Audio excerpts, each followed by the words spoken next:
अस्सलामु अलैकुम रहमतुल्लाहि व बरकातुहू।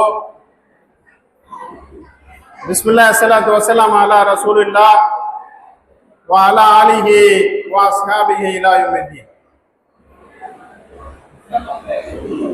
எல்லாம் வல்ல இறைவனின் நல்லடியார்களே, வல்ல இறைவனுடைய கிருபை கொண்டு அவனுடைய வழிகாட்டுதலில வாழ்க்கையின் ஒரு சுன்னத்தான நடைமுறையை இங்கே நாம் எல்லாம் முன் நின்று நடத்தி வைப்பதற்காக வல்ல இறைவன் நம்மை நாடி இருக்கிறார். வல்ல இறைவனுக்கு நன்றி செலுத்தியவர்களாக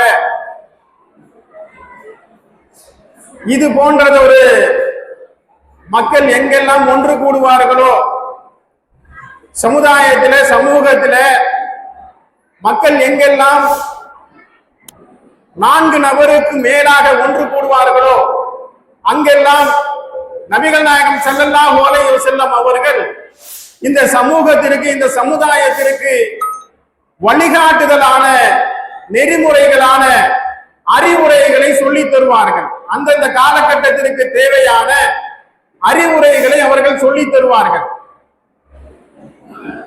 அது ஜும்மாவுடைய வெள்ளிக்கிழமை நாளாக இருக்கலாம், பெருநாள் தினமாக இருக்கலாம், அல்லது இது போன்ற திருமண நிகழ்வுகளாக இருக்கலாம், அல்லது வேறு காரியங்களுக்காக சமுதாய நலனுக்காக ஒன்று கூடக்கூடிய இடமாக இருக்கலாம். இது போன்ற மக்கள் ஒன்று கூடக்கூடிய இடங்களில வேறு ஏதேனும் உலக காரியங்களுடைய விஷயங்களிலே மக்கள் அதிலே உள்ளே நுழைந்து அதற்காக பேசி அந்த நேரத்தையும் அதற்காக கூடிய நன்மையையும் இழந்துவிடக் கூடாது என்பதற்காக நபிகள் நாயகம் ஸல்லல்லாஹு அலைஹி வஸல்லம் அவர்கள்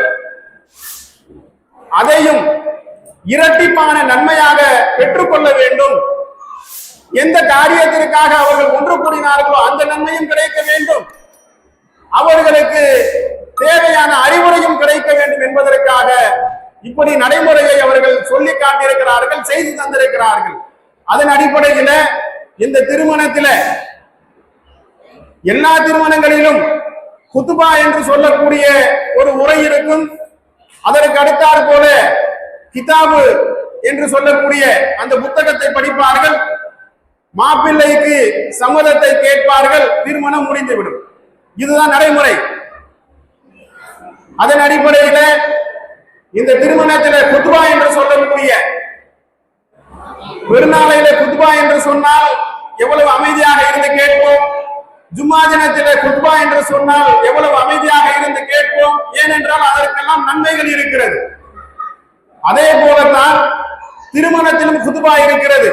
நபிகள் நாயகம் ஸல்லல்லாஹு அலைஹி வஸல்லம் அவர்கள் வழிகாட்டி இருக்கிறார்கள். அந்த குத்பாவை முத்துப்பேட்டை புதுப்பள்ளிவாசலுடைய மதர்சா முதல்வர் இப்ராஹிம் அன்சாரி அவர்கள் உங்களிடையே உரையாற்ற இருக்கிறார்கள்.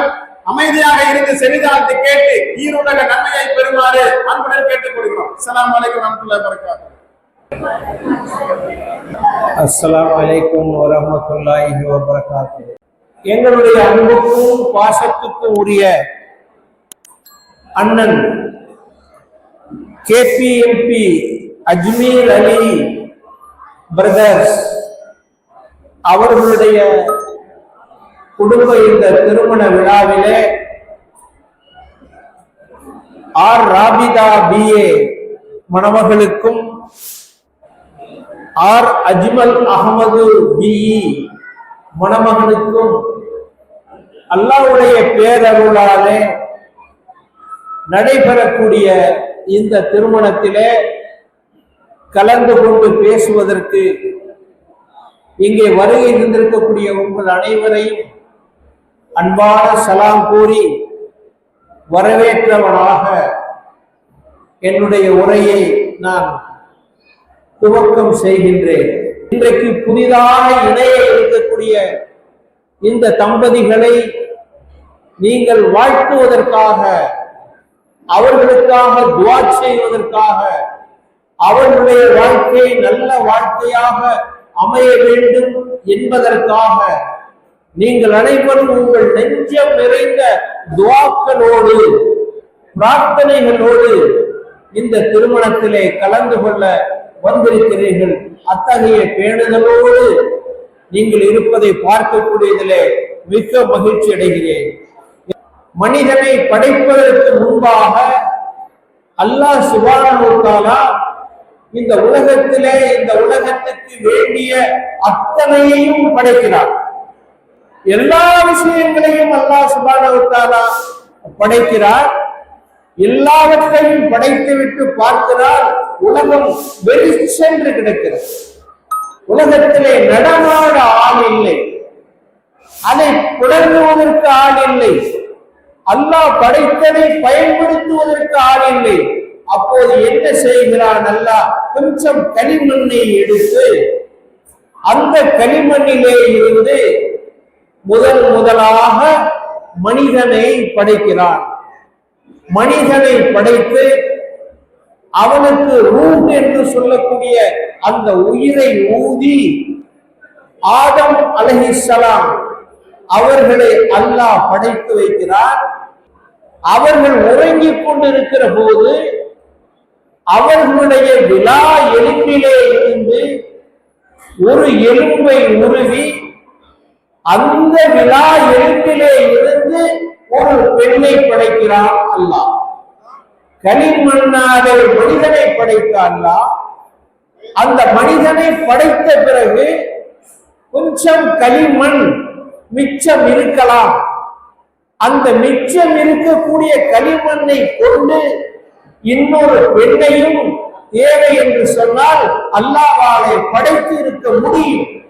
ஆனால் அல்லாஹ் என்ன செய்கிறான் என்று சொன்னால், அருமை பெரியோர்களே, ஆதம் அலைஹிஸ்ஸலாம் என்கின்ற அந்த ஆணுடைய விலா எலும்பில் இருந்து ஒரு எலும்பை உருவி அதிலே இருந்து ஒரு பெண்ணை படைக்கிறார். அந்த பெண்ணை படைத்து உறங்கிக் கொண்டிருக்கக்கூடிய ஆதம் அலைஹிஸ்ஸலாம் அவருடைய தலைமாட்டிலே உட்கார வைக்கிறார். உறங்கி எழுகின்ற ஆதம் அலைஹிஸ்ஸலாம் கண் விழித்து பார்க்கிறார்கள். கண் விழித்து பார்க்கிற போது தன்னுடைய தலைமாட்டிலே ஒரு பெண் அமர்ந்திருக்கிறார். நீ யார் என்று கேட்கிறார். அதற்கு அந்த பெண் சொல்கிறார்கள், நான் தான் உங்களுடைய மனைவி என்று. நான் தான் உங்களுடைய மனைவி என்று சொன்ன உடனே, மனைவியா? எனக்கு அதற்கு மனைவி? அப்போதே மனைவி என்ற உடனேயே மனிதனா அதிர்ச்சி அடைந்திருக்கிறார். எனக்கு அதற்கு மனைவி என்று சொன்ன உடனே ஹவ்வா அலைஹிஸ்ஸலாம் அவர்கள் சொல்லுகிறார்கள், நீங்கள் என்னிடமிருந்து ஆறுதல் பெறுவதற்காக உங்களுக்கு மனைவி என்று அன்றைக்கு சொல்றார். ஆணுடைய உறுப்பிலே இருந்து நான் படைக்கப்பட்டேன், அதனாலே என்னுடைய காலாகாலம் முழுவதும் நான் ஆணுக்கு கடமைப்பட்டவள், நன்றி செலுத்த கடமைப்பட்டவள் என்கின்ற காரணத்துக்காக அவருடைய விலா எலும்பிலே இருந்து உருவி படைக்கிறார். அதே நேரத்திலே ஆண் நினைக்க வேண்டும், அந்த பெண்ணை பார்க்கிற போதெல்லாம் அந்த ஆண் நினைக்க வேண்டும். அருமை பெரியோர்களே, இந்த பெண் இவள் வேறு யாரும் அல்ல, இந்த பெண் என்னுடைய ஒரு உறுப்பாக இருந்தவள்.